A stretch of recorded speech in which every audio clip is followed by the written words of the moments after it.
ሰላም ብሩኻተይ ከመይ ኣለኹም ድሓን ዲኹም በቢ ዘለኹምዎ ሰላም ክትኮኑ እናተመንኹ እምበኣርከስ ናይ ሎማዓንቲ ኣድያና ወይ ከዓ ትሕዝቶና ብጣዕሚ ቅልል ዝበለትን ደስ ዝበለት ኣፕሊኬሽን እየ ሒዘልኩም መፅየ ዘለኹ እሞ ናብኡ ከብለኩም እየ ሰናይ ፀንሒት ይኹነልኩም። መጀመርያ ደሞ ንስኻትም ላይክ ሸር ሳብስክራይብ ብምግባር ጀምርዎ ነዚ ቪድዮ ክብለኩም ይፈቲ። ስለዚ ኣሕዋተይ ሕጂ ናብ ፕላስተር ኢና ንኸይድ ማለት እዩ።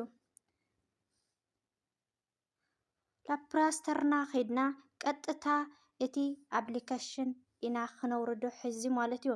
ስለዚ ኣፕሊኬሽን ጂሜል ኢልኩም ተፅሕፉ።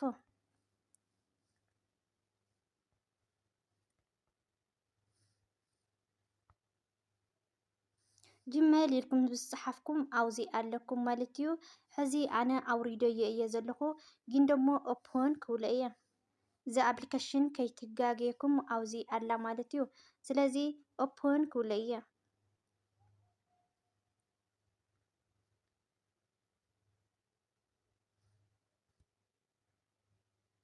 እሺ እምበኣር ክቡራት ኣሕዋተይ ቀጥታ ኣእትዩኒ ኣሎ ማለት እዩ።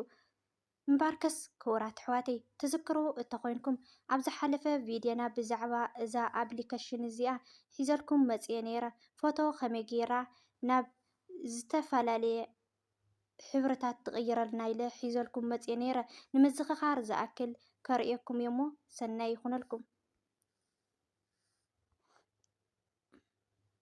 እምበኣርከስ ክቡራት ኣሕዋተይ መጀመርያ ናብ ጋላሪኹም ኢኹም ተኣትዩ። ናብ ጋላሪ ምስ ኣተኹም ዝደለኹምዎ ዓይነት ፎቶ ትወስዱ። ዝደለኹምዎ ዓይነት ፎቶ ምስ ወሰድኩም ወሲደ ኣለኹ ኣነ እቲ ዝደለኽዎ ፎቶ። ሕዚ እቲ ፅሑፍ ከቕምጦ እየ። እቲ ፅሑፍ ምስ ኣቕመጥክዎ ኦኬ ይብለው እዚ። እሺ እምበኣር ክቡራት ኣሕዋተይ እዛ ኣፕሊኬሽን እዚኣ ጥቕማ እንታይ እዩ ንዝብል ብዙሕ ዓይነት ጥቕምታት ኣለዋ። ስለዚ ሓደ ካብኣቶም ጥቕሚ እዚ ካብ ዝሓለፈ ቪድዮና ንምዝኽኻር ዝኣክል ኢለ ሓንቲ ስእሊ ክስእለልኩም ደልየ ኣለኹ ማለት እዩ። ከምቲ ትርእይዎ ዘለኹም ካውዚ ናውዚ እዩ ተቐይሩ ዘሎ ማለት እዩ። ሕዚ ደሞ ክቡራት ኣሕዋተይ ሕዚ ዘርእየኩም ደሞ መጀመርያ ነዚ ቪድዮ ብላይክ ጀምርዎ ክብለኩም ይፈቲ። ካብኡ ናብ ካልኣይ ክፋል ክቕፅል እየ ማለት እዩ። ስለዚ ተኸታተልተይ ሂን ኢልኩም እተዳሚፅኩምዎ ማለት ኣቕልቦኹም ጌርኩም እተዳሚፅኩምዎ ነዚ ቪድዮ ብደንቢ እቲ ሓሳብ እውን ክርድአኩም ይኽእል እዩ ማለት እዩ። ስለዚ ክቡራት ኣሕዋተይ ቀዳማይ ክፋልና እዚ ይመስል ነይሩ። ናብ ካልኣይ ክፋለይ ከብለኩም እየ ሰናይ ይኹነልኩም። እምበኣርከስ ክቡራት ኣሕዋተይ ሕጂ እውን ፅሑፍ እየ ከምፅእ ዝኸይድ ዘለኹም ማለት እዩ። ሕዚ እንሪኦ ደሞ ናይ ጓል ከመይ ገይረ ክስእል እየ ክርኢ ማለት እዩ። ሕዚ ናፍታ ኣፕሊኬሽን ቀጥታ ክኣቱ እየ።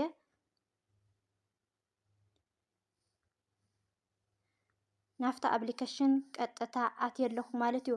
ስለዚ ከመይ ገይረ ከም ዝስእል ከርእየኩም እየ ክቡራት ኣሕዋተይ።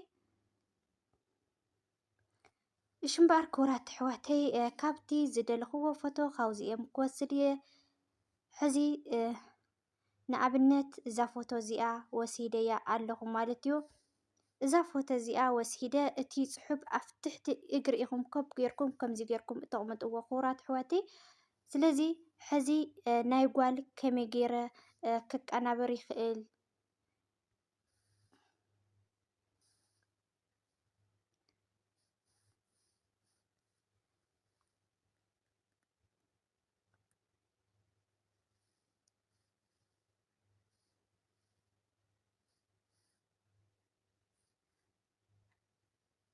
ብጣዕሚ እዩ ደስ ዝብል ማለት እዩ። ከምቲ ትርእይዎ ዘለኹም ከምዚ ኢሉ መፂለይ ኣሎ። ናይ ኣጓላት እንተደሊኹም ከምዚ ጌርኩም ትስእላ ማለት እዩ።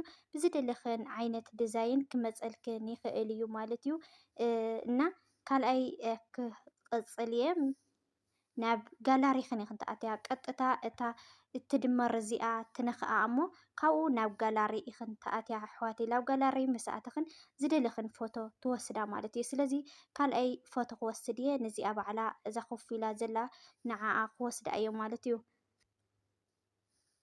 ንዓዓ ወሲደያ ኣለኹ ሕጂ ደሞ ኦኬ ክብል እየ። ስለዚ ክቡራት ኣሕዋተይ ካብዚ ናብዚ ከመይ ጌራ ከም ትቕይረለይ ከርእየኩም እየ። ናይ ሸበካ ጉዳይ ስለ ዝኾነ ይቅርታ ቀስ እናበለ እዩ ዝመፅእ። ብጣዕሚ ደስ ዝብልን ቅልል ዝበለትን ኣፕሊኬሽን እያ ክቡራት ኣሕዋተይ። ካብ ሰኣላለይ ሰኣልለይ እናበልኩም እዛ ኣፕሊኬሽን እዚኣ ክትጥቀሙላ ባዕልቲ ምልእቲ ተስፋ እየ ማለት እዩ። ስለዚ ክቡራት ኣሕዋተይ ሓደ ሓደ ግዜ ከምዚ ኢሉ ይመፅእ እዩ። ሕዚ እዛ ፎቶ እዚኣ ምስ ሰደድክዋ ከምዚ ኢሉ መፂለይ ኣሎ ማለት እዩ። ኣይሰርሐለይ ኣሎ ግን እንታይ ኢኹም ትገብሩ ከም ብሓድሽ ኢኹም ትወፁ።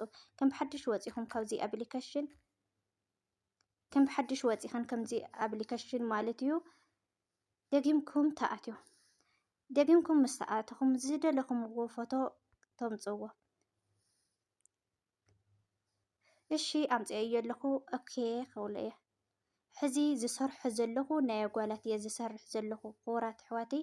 ናብ ናይ ኣወዳት ደሞ ካልኣይ ሳልሳይ ክፋል ከብለኩም እየ ማለት እዩ። እዛ ኣፕሊኬሽን እዚኣ ብዙሕ ዓይነት ጥቕምታት ኣለዋ። ብዙሕ ዓይነት ደሞ ናይ ስእልታት ዝተፈላለየ በቃ ርእይዎ እሞ ብጣዕሚ ደስ ዝብል ማለት እዩ። ዲዛይን ኣምፂኣትለይ ኣላ ሕጂ እውን ማለት እዩ። ብጣዕሚ ዝተፈለየ ማለት እዩ። ክቡራት ኣሕዋተይ ክትምችየኩም ተስፋ ይገብር ማለት እዩ። እሺ ሕዚ ናብ ሳልሳይ ክፋል ናይ ኣወዳት ከመይ ጌራ ከም ትስእለለይ ከምፀልኩም እየ ስነይ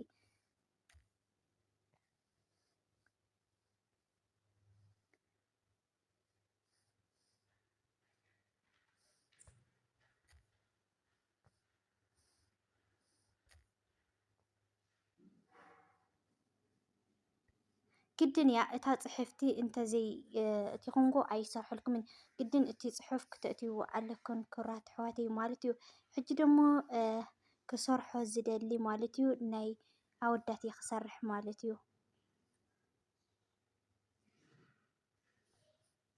በቃ ሕዚ ኣብዚ ኣለዋ ደቂ ኣንስትዮ ማለት እዩ። እዘን ደቂ ኣንስትዮ ከመይ ጌረን ናብ ናይ ወዲ ፎቶ ክቕይረን ከም ዝኽእል ተኸታተሉኒ ማለት እዩ።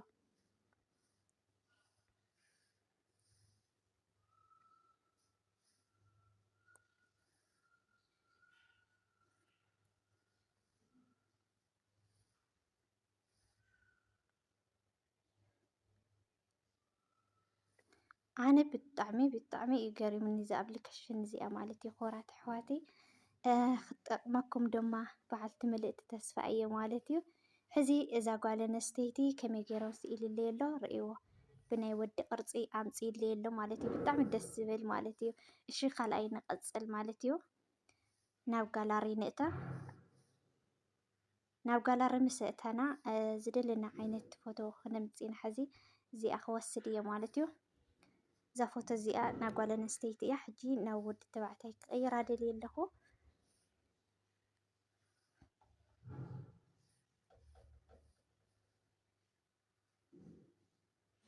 እዚ ፅሑፍ እዚ ኣብ ኮመንት ከቕምጠልኩም እየ ማለት እዩ። ተተኽኢልኩም ኮፕ ጌርኩም ክትወስድዎ መምክሩ ወይ ከዓ ፅሒፍኩም ክትወስድዎ መምክሩ ማለት እዩ።